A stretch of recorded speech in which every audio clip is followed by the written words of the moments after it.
Hey. Welcome back to the Parker's Couch. Welcome to the couch. And it's a good day. And you already know why. Because what did we say was going to happen? We beat that tail.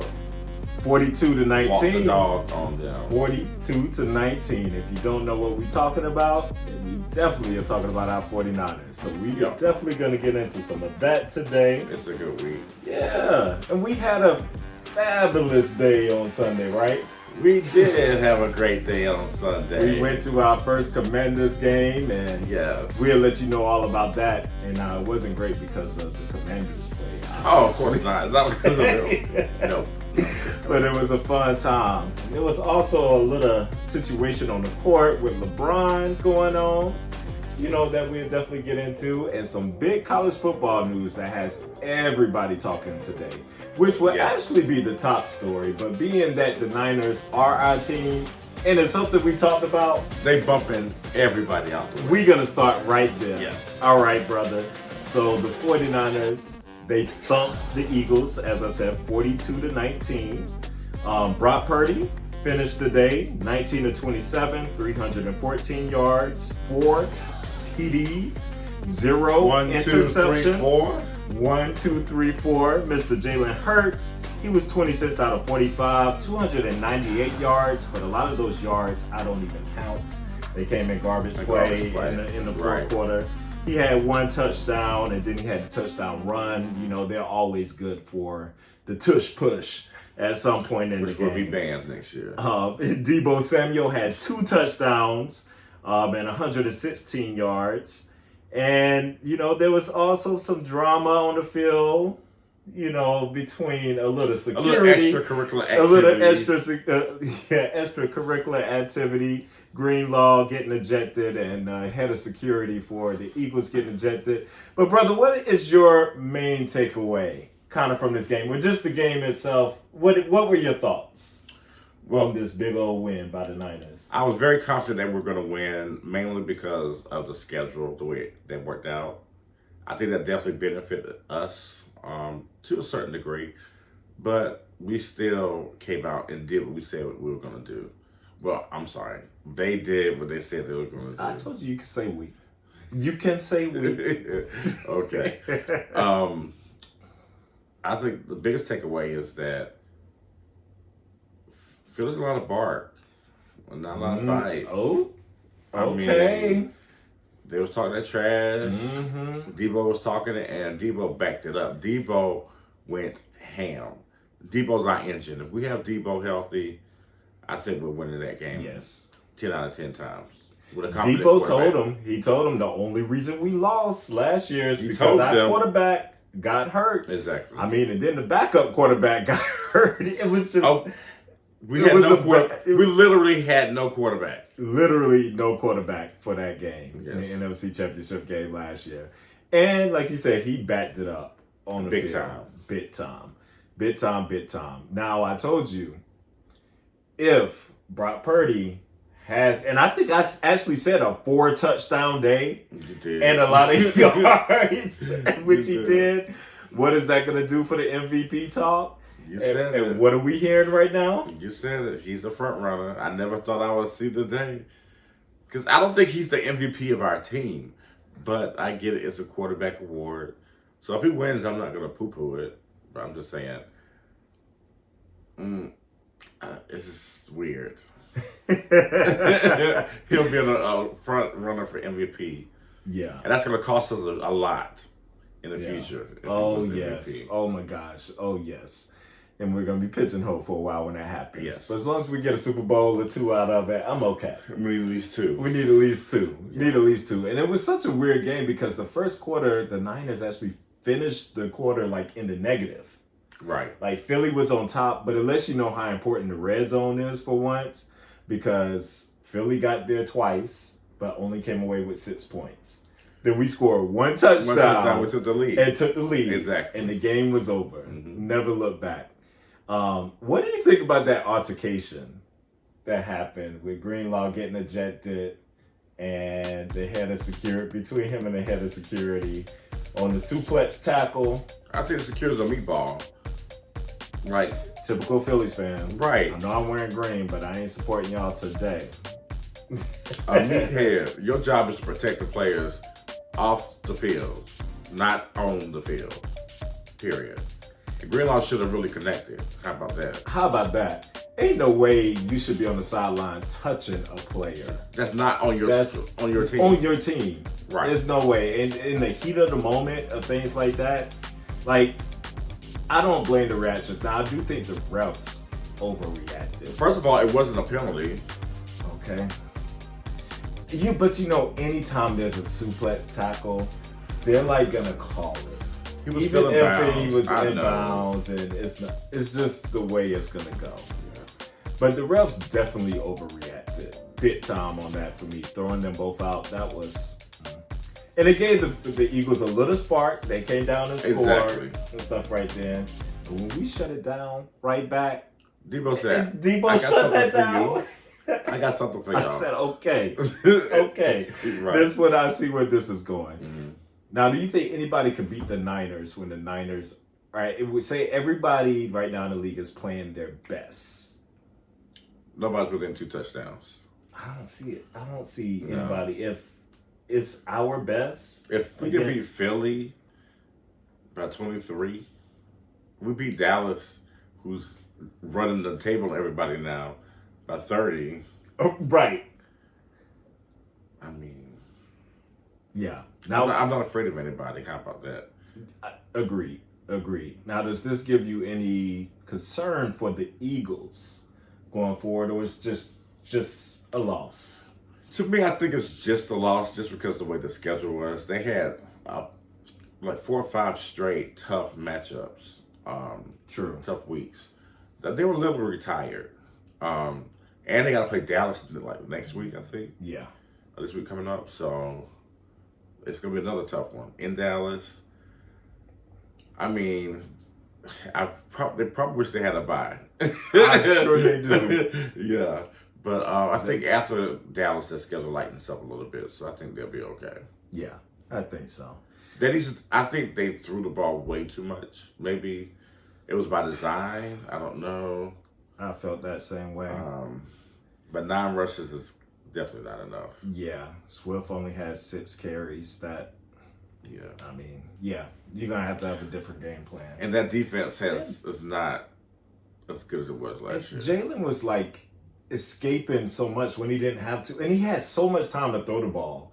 Actually, the line was actually he was holding really the ball good. a long time. He was holding it too long. I know you want to make a play. Look, and all sometimes this you just got to stuff. get rid of the ball. Sometimes you got to let it go. Yeah. Or make a decision or something. I don't know. Yeah, a lot of sacks was not really on the offensive line. Not really on them. Yeah. Not at all. But, oh well. Y'all lost. Eagles. Bye-bye. Bye-bye. And we're on our way to the number 1 seed. I told you we're not losing more there. this season. So You did. Yeah. And that could be true. Now let's get to the big news of the day. The college football rankings were released. Yes, they were. Everybody was waiting to see who is going to be the top 4. It's been all the talk in Florida State. Will they get in there? Are they going to be in a scenario where there are no SEC teams?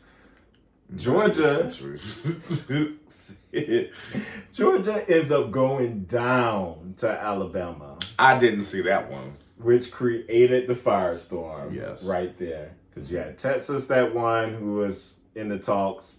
You had Alabama beating Georgia. And then you had Michigan taking care of business. And you had Florida State taking care of business. Mm-hmm. But the top 4 ended up being Michigan, number 1. Say that again. Michigan, number 1. The Cheetahs. Okay. The Cheetahs. Washington, number 2. Mm-hmm. Then you have number 3 coming in at Texas. Which made no sense to me. Texas jumped all the way to number 3, 7 to 3. Oklahoma State. And then you have number 4, all the way from 8 to 4, Alabama. That one made more sense to me.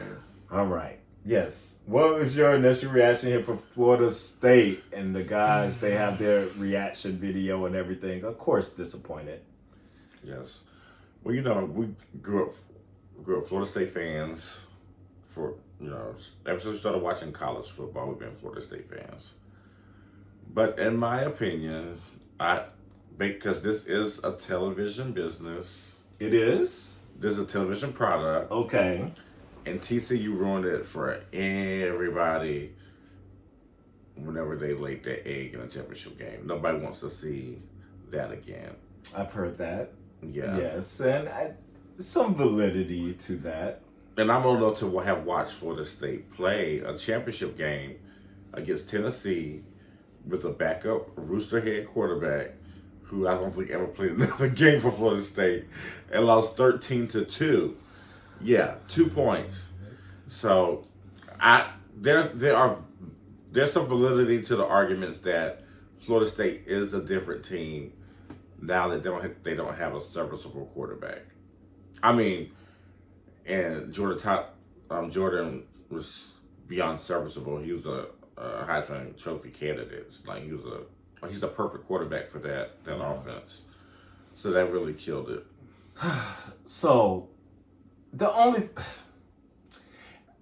been going so back and forth with this whole thing because at first I was like, okay, there's no way that an undefeated Power 5 team can be left out of the playoffs.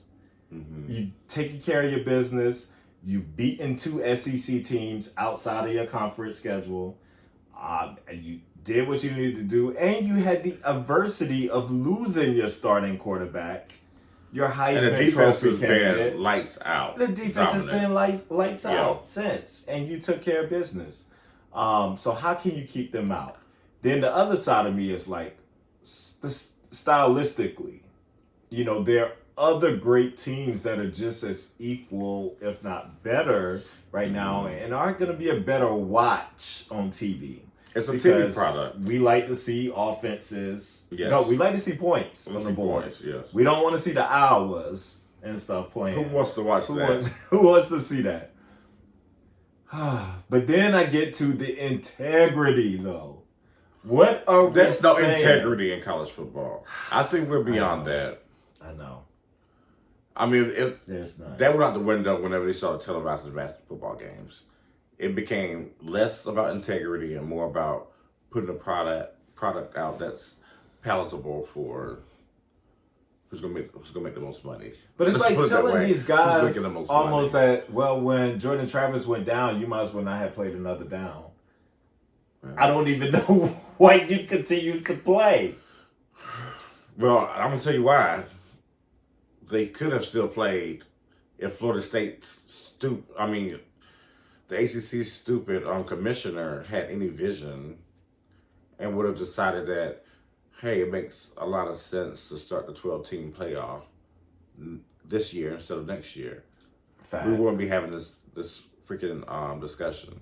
That is fact. So anybody that sides with the Pac-10 or Pac-12, who's no longer a football business entity now, shows that you have no vision. So I think that person needs to be replaced, whoever they are. I don't even know who the commissioner is. That's, we remember Swafford for years because he was doing a great job. This guy, I don't know who he is.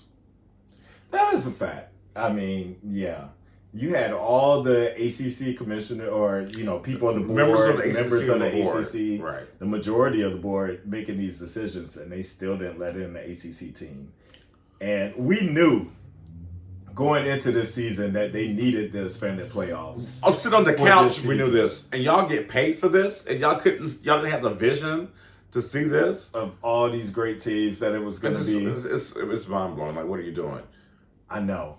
But a part of me, I guess, is I just can't help but to feel so bad for these kids. Oh, I feel bad. And the coach. For the entire football staff. But I don't feel bad for the athletic director because they've been talking trash about the ACC and trying to get out of it. And now they want the ACC's help.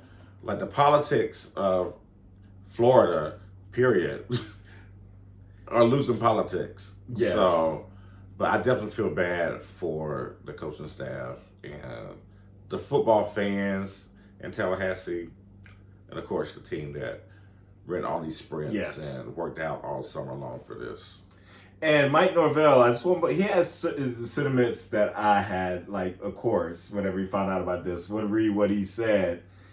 He said, he was definitely furious and disgusted, which he should be. It should. He said, "What is the point of playing games? Do you tell players it's okay to quit if someone goes down? Do you not play your senior on senior day for fear of injury? Where's the motivation to schedule challenging non-conference games? We are not only an undefeated Power 5 conference champion, but we also played 2 Power 5 non-conference games away from home and won both of them. I don't understand how we are supposed to think this is an acceptable way to evaluate a team."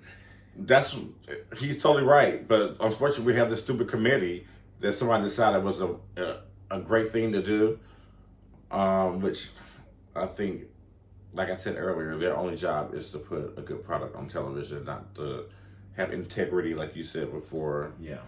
And to honor the honorable. And he goes on and he says, what happened today goes against everything that is true and right in college football. I don't know about that. Right. Because there are a lot of things. There's a lot of things. but a team that overcame tremendous adversity and found a way to win doing whatever it took on the field was cheated today. It's a sad day for college football. I'm hurting for our players who have displayed a tremendous amount of resilience and response this season. But you know what? I'm going to tell kids, I do feel bad for you. But however, it's life. This is a wake-up call. Nothing's fair in this world. This is Can you say that again louder for the back of the room? Daggone thing is fair. I don't know when fairness ever comes into play in life. There are people who you're going to see get rewarded that have not earned anything. Hello? And while the people who have actually earned it get passed over. All the time. That's just the part of life. It's part of life. There's no guarantee that you're going to make it anywhere. Yeah, it's a bad decision, but you're going to have to just swallow it, move on. You had a tremendous season, an undefeated season, something that would still go down within Florida State history of doing and then being a great year. And it sucks. There's no other way around it. But hey. But I tell you, if they beat Georgia, though, they should be champions. What does that say? If they beat Georgia? Give them their rings and crown them champions. Yes. Because, anyway, the ACC, as deplorable as people think it is in football, had a 6-4 record against the SEC, who's supposed to be the kingmaker in football. And the SEC had a losing record overall outside of on their conference play this year. The SEC has not been great this year. Yeah. I mean, Georgia has. They're really, really good. But they're not a dominant team. Right. Clearly, they lost. And Alabama barely beat Auburn. On a luck and a prayer. Hello. So, I mean, the SEC has not been great, but they have been great, beyond great in this tournament setting. Yeah. And are probably going to likely win like they normally do to shut us all up and say, hey, we won the freaking tournament. You just knew, though, if Alabama won that game, they was going to find a way to get them in Texas in. Oh, no question. You kind of just knew it. No question. Yeah. The train has been pushed in that way for a long time. They were talking about Texas and Alabama.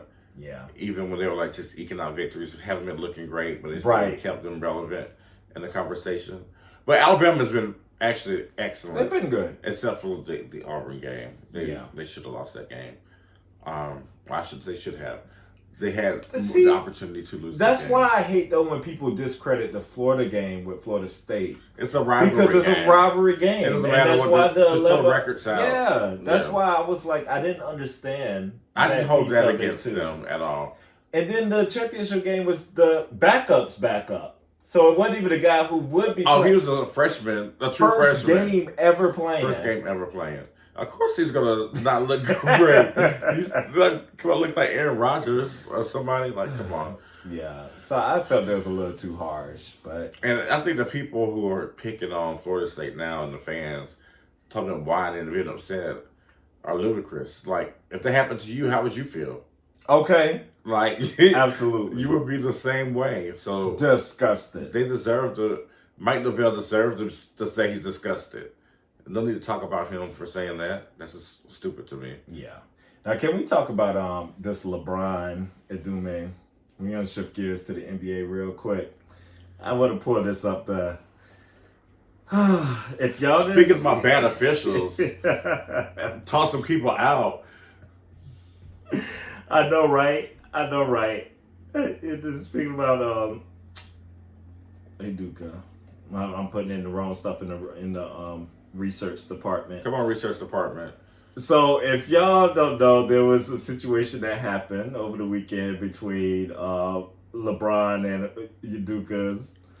The Rockets Tell people coach. who Udoka is. Udoka Ime, if you may remember, the man who cheated on Nia Long. Dropped that bag. He was at the Boston fumbled Celtics. He fumbled that bag hard. Fumbled that job. One of the team Yes. employees. Wives. Yes. Wives, yes. Let me finish that. Finish that part. Finish that part. And so he is now coaching on the Rockets. And the Lakers were playing the Rockets. And there was an exchange that happened between him and LeBron that ended up getting Udoka ejected from the game. Everybody was kind of like, what happened? Like, what was going on here? People was trying to dissect lip reading. Oh, people were coming up with all kind of stuff with the lip reading. But it came out what was said, what was recorded. So this is the claim. It's a viral video that's been going around. And it claims that the Lakers star and Rockets coach were going back and forth about Udoka calling LeBron and the Lakers B's. B-I-T-C. A female dog. A female dog. You know, which LeBron didn't take too lightly. So apparently, he told them to stop crying like the female dog. That's according to what this user said. And then LeBron went up to him and said, we're all grown men. That B word ain't cool. Then Udoka responds, soft ass boy. Stop bleep.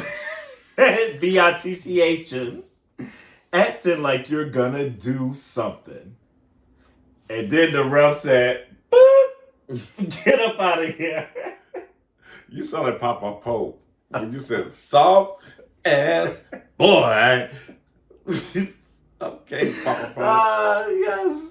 So, was Udoka in the wrong? Was LeBron in the wrong? Anybody in the wrong? The referee's in the wrong. Who's in the wrong? The referee.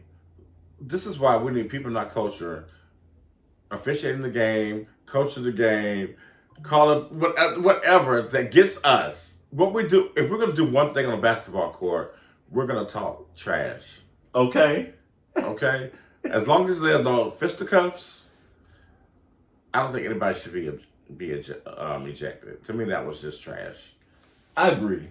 And it was just talking trash. That's all it was. And I mean, I'm sorry.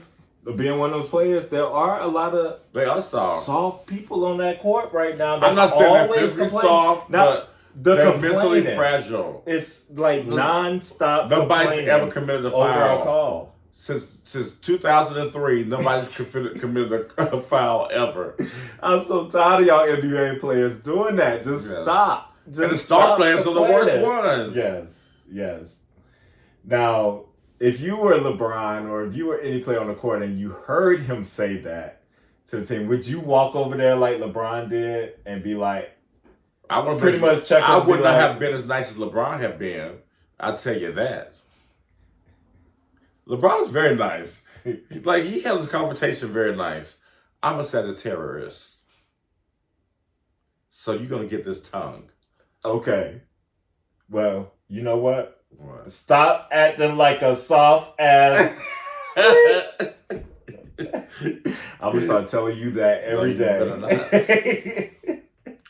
This is so funny to me. It is hilarious to me that they got this exchange. On one hand, you like, why is a coach going why are you going this hard though, Udoka? Well, you gotta remember, Udoka used to be a player. I know. And he played with LeBron. Yes. So I'm pretty sure there's some history that goes beyond this little conversation, this little interaction today.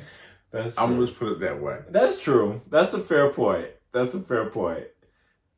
I wouldn't be mad at my coach though. I'm like, yeah, coach, I'm like, he's fighting for me. He's trying to get us the calls. Because the Lakers, it's LeBron. Of course, they're gonna get the calls over the baby Rockets. You know, they're just babies right now. Yeah. So yeah, I'm with you. The ref out of line. Definitely out of line in this situation. Let's see more of this. I need more interaction. And it wasn't like they were gonna fight. And I like that he said that. He said, "Stop acting like you're gonna do something." Or what you gonna do? Because you ain't gonna do nothing. Exactly. But sit here and let me call you a B, and you're gonna sit there and take it and keep going out there on the court. And the Duke is not the only one I've seen. There's go after several players before. Okay, I've seen it. I've seen it. So it's not uncommon. It's not uncommon if an NBA stuff. Yes. Yeah, definitely. But what LeBron should have did was went up and put 50 on his behind. I mean, I'm not gonna say there's a former player, somebody else that coaches refuse to talk trash to because they're gonna get 69 that night. Yes, they do not to talk trash to some people. But I don't even think he called out LeBron specifically. He just said, "Y'all stop." He was like talking to the Lakers, but he was part of them. Yeah, he did call him out specifically. Then it became personal, for sure. But he's included in the Lakers, so I guess he was talking with him too. So I mean, that would have. If I was a Duke, I would be upset too if I felt like that. Y'all are really complaining too much, asking for these calls, and getting calls you don't deserve. That's true. Okay. So I'm on the Duque side. I love LeBron, but Duque was right to come after you. And I wish LeBron would have put 50 on him. But that's not his personality. So, shifting gears, how did you enjoy Sunday? Our first Commanders game. It. Yes, it was a great day yesterday. Yeah. So we went to the Commanders game. We had to walk a country mile. Definitely. I did enjoy that. Definitely. After we had to sit in those mini seats. Yes. I definitely, we'll definitely show some clips from it, but definitely make sure you follow our TikTok too, Parker's Couch. They're on TikTok, and we have a video and stuff posted about the day and what it was. And I got that Tyreek Hill first long touchdown pass. You did. Yes. I was recording, and I was like, I saw the whole play develop. It was a beautiful thing to watch live. And let me tell you, they get down there in the Commander Stadium. They got the go going and everything on the outside. Yes. The bit okay. The team stinks, but outside in the stadium is lit. Inside the stadium is lit. They had the hype squad out there. Yes, the cheerleaders. Even the old band members. Got these old people coming out playing I was not ready for that. Right. Coming out playing T-Pain and different stuff. T-Pain. You're like, okay. I was like, here comes God Bless America or something they about to play. And they come out playing T-Pain. I'm like, what is going on up in here? But yeah, they had music playing throughout the whole stadium. I was like, is there a party going on? And we're down, the Commanders are down 30 points. Okay. And they still party. Yeah. Yeah, so. Commanders, terrible. However, everything else going on in the stadium, fine. Yeah, get a 10 out of 10. 10 out of 10. Right. I would definitely go back for another game. Exactly. Depending on who you're playing. And when the team is better. Yes. So hopefully next year they'll be better. But it was fun seeing the Dolphins out there on the field, though, and seeing how fast the Cheetah Man is. Like, he is insanely fast. Do you think he definitely has a shot now of winning MVP? Somewhere there, better than any wide receiver. He better be in the top 3. He is on pace for these 2,000 yards. Yes, he's going to get it. Yeah. He put up, he had on 3 catches, he had 132. That's all he did. On 3 catches. That's crazy. And I guess Ron Rivera must not have watched any game tape to see what, There's no way he sticks around, right? No, he already fired the defensive coordinator, and he gave up 45 points or whatever. He said, I'm taking over the defense. Okay, here's 45 for you. Yeah. Yeah. That team quit. I hate to say it, but they did. They did. So. They did. And it'll be somebody else in charge next year. It will be. It will be. But it was a fun time. It definitely was. An honorable mention, I guess, there. Jordan Love, C.J. Stroud. Before we move on to that, can I give a shout out to Tua? Tua's a really nice guy in real life. Oh, yes. I forgot about that. Yeah, at halftime they have little kids playing or whatever. Little flag football. And Tua took This is right after halftime, right in the middle of the game and stuff. He's he got his game preparation face on and stuff. He takes the time to go out and give every one of those kids a high five while the cameras weren't watching. So yeah, that was nice. he's a genuinely nice guy. And he's huge in person. Like I was like, he's a thick one. Like he is really solid. Yeah. I thought he was like a little guy, but no, he's huge. Yeah, definitely. Okay then. Oh no, I was Jordan. just saying an honorable mention. The Packers had the game against the Chiefs, and C.J. Stroud and the Texans are still moving along and beat Russell Wilson and those Broncos and looking good for the playoffs.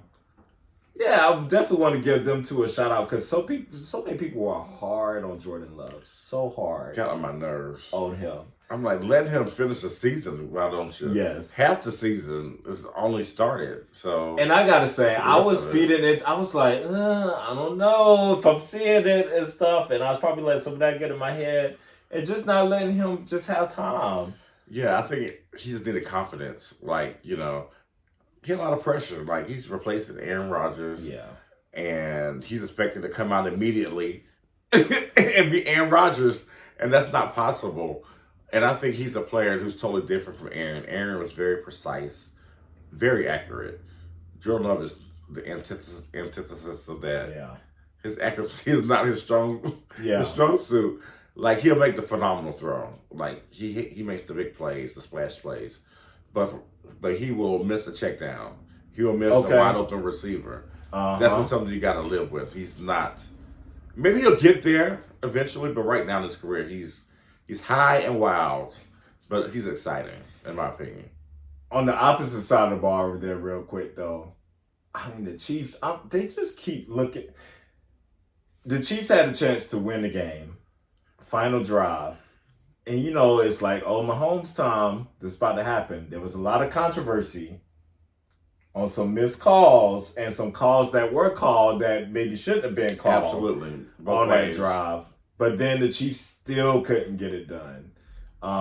It's something about going that end of the field, it seems like. I don't know what it is about that end of the field. Yeah. Then they can never make the play. So the call that shouldn't have been called definitely was that, roughing penalty or personal foul. Personal foul was Patrick terrible. Mahomes. Yeah. He was inbounds. He was running for the first down. You got to try to stop him, right? I thought he was going to be about knocked out, though, because he got knocked out. He needed to get out of bounds, right. Yeah. I was like, that's his fault. Right. And then there was a big defensive pass interference. Which was pass interference. But it was clearly pass interference. Clearly pass interference. On Valdez that should have been called. Absolutely. But the Hail Mary, would you call that one at the end? I've never seen that called at the end of the game, I don't think. I don't think I've ever. But Kelsey got tackled. He did. He certainly got tackled. He did. But I think it'll be hard to throw. It would have to be totally egregious, like you ran from one side of the field to the other side of knock somebody down or something. It had to be totally. They would never do that. Yeah. The Chiefs, I'm putting them kind of in my level of concern at this point. If you're not concerned, I really want to see what Nick Wright's gonna say. He loves his Chiefs. So I'm sure he'll have some he might not have a positive spin on this one. I don't know. He'll find a way. He'll find a way. Yeah. And then the Texans. I Dale. feel so bad for Dale. Injury. Yes, it kills my fantasy. I lost my fantasy this week. I think I'm gonna lose my fantasy this week because of that too. Yeah, let's not talk about fantasy because I totally screwed up and I would not be in the playoffs in our league. It's so sad. Too bad, so sad. It's so sad. You could be in a consolation. You probably gonna win it. I don't know. UNC Desiree. I don't know. She be killing it too. Desiree and Miss Monet has been coming up. I got competition. So you got some competition. We gotta see what happens. Yeah. There. I gotta solve that Dale injury. I gotta come up with something. I'm in trouble. I watched from a distance, and I lost this week because Metcalf was on my bench. Oof, gosh. But anyway, I'm not gonna relive this. I always forget about Thursday night and the play until like the very end, and then I'm like, oh God, I forgot to set my lineup. But CJ Stroud, like the first rookie quarterback to be leading the league in passing yards since like the 1930s or something else like that. Yeah, it was since Davey O'Brien, the awards named after him. Right. Yeah. Crazy. I love the Houston Texans. Me too. Like I want to see them in there. I'm always going to support D'Amico Ryan. He's one of my favorite coaches out there. He used to be our coordinator. And Stroud is the man. That's the man. Yeah. Texans ain't my team, but they about to be my adopted team. Yeah, that's I'm my quarterback. Oh, for the future, absolutely. And my coach. Right. That's my coach and my quarterback. But just to show you, it goes to show, like, when you have the right quarterback and the right coach, you can, it don't matter how young you are, you can still win. That's so true. Yeah. That's definitely true. Well, it's been a great time on the couch. Yeah. We're going to have some more stuff coming up. Of course, our Bravo. We got some stuff to get into. Yes, we do. And, it was suggested that maybe we unpack episodes. And so we're gonna tackle that this week. We're gonna tackle that this week. We will. And unpack some episodes and stuff for you and see if you like that. So for our Bravo fans, definitely you make sure you tune into that. And I'm sure this week we'll be back with some hot topics. I'm pretty sure something's gonna go off. Something's gonna happen. Some stuff we're gonna be looking at. Right. But you'll see us around. Later.